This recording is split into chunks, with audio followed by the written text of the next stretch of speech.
Hello, and welcome back to this Visionaire tutorial series, The Scenic Route.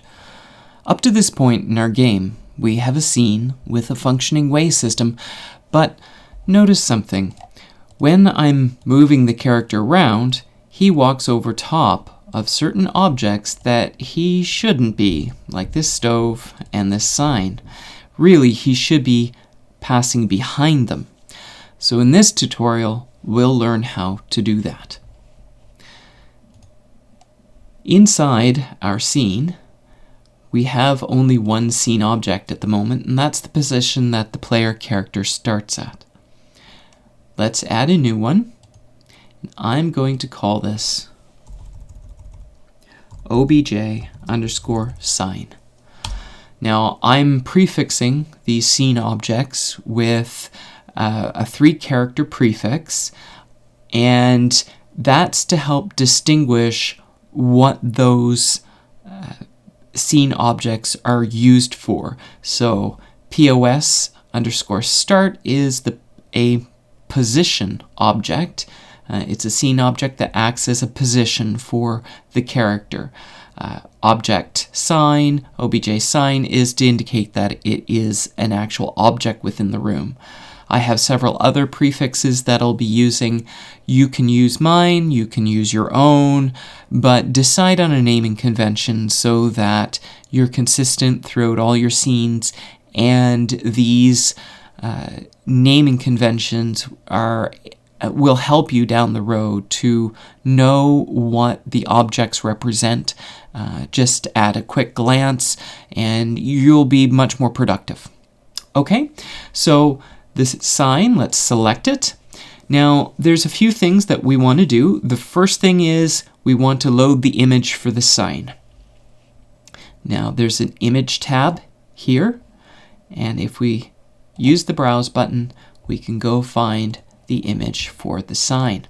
I'm just going to choose OK. There's our sign. It's the exact same as what's in the scene already, and it's just got an alpha border around it, and it will overlay right on top of the one that's there. That way, when this object is placed properly, the player character can then pass behind it, because at the moment everything is on the background.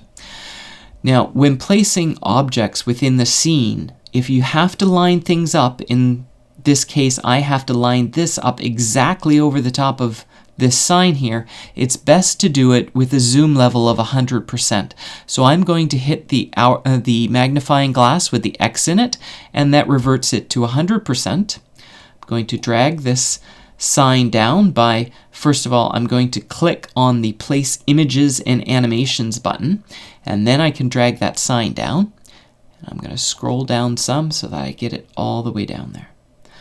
Now, this is probably not perfectly exact, so for me to get that perfectly on top of the others so that it's an exact overlay, I'm going to go to the Preview tab and use the Visibility of Object to adjust that up and down quickly, and what you'll see is that if it's not matching up perfectly, it'll look like it's jumping.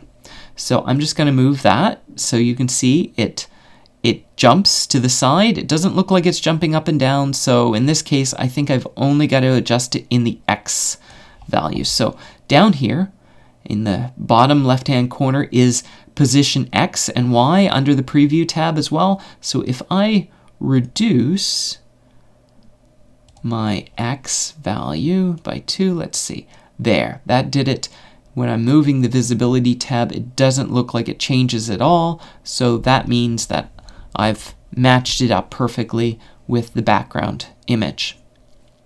All right, so now that my sign is placed properly, there's one more step to do, and that's to tell Visionaire where basically the bottom middle of the object would be at. It's the line that when the player character crosses it, he transfers from back to front or front to back of the object. It'll look like he's passing behind it to in front of it.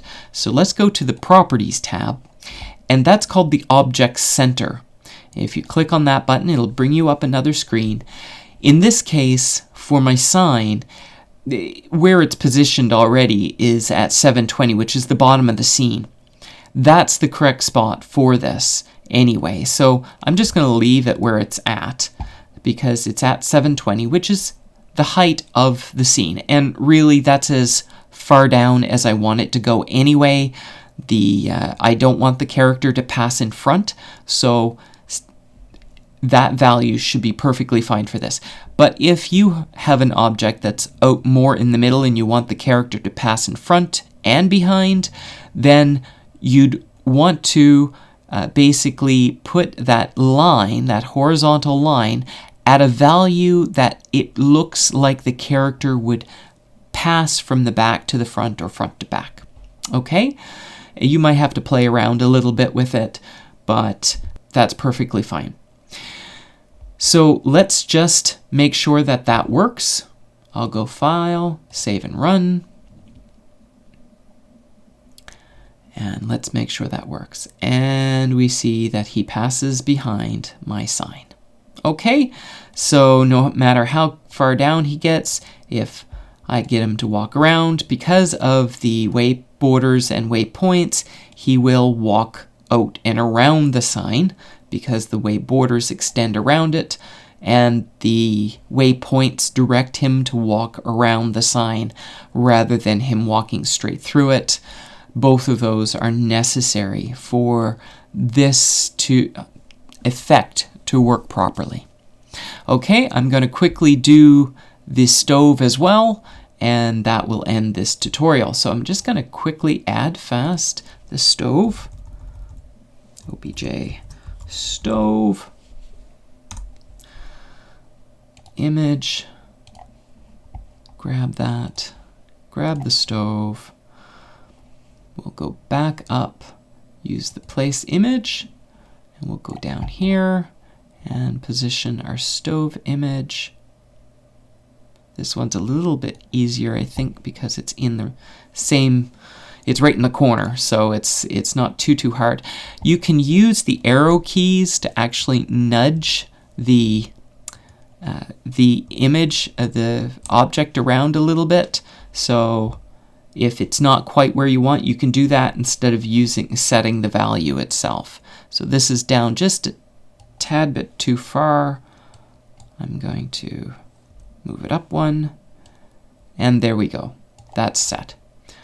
Again, my object center should be 720 in this case, and let's go back and test this.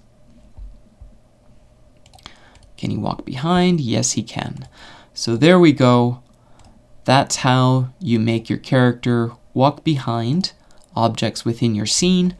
Now, you may have scenes that don't have the actual image of the objects on the scene, so you may have a little bit more freedom with lining up your scene objects onto the background but with my background image, the scene object had to line up perfectly.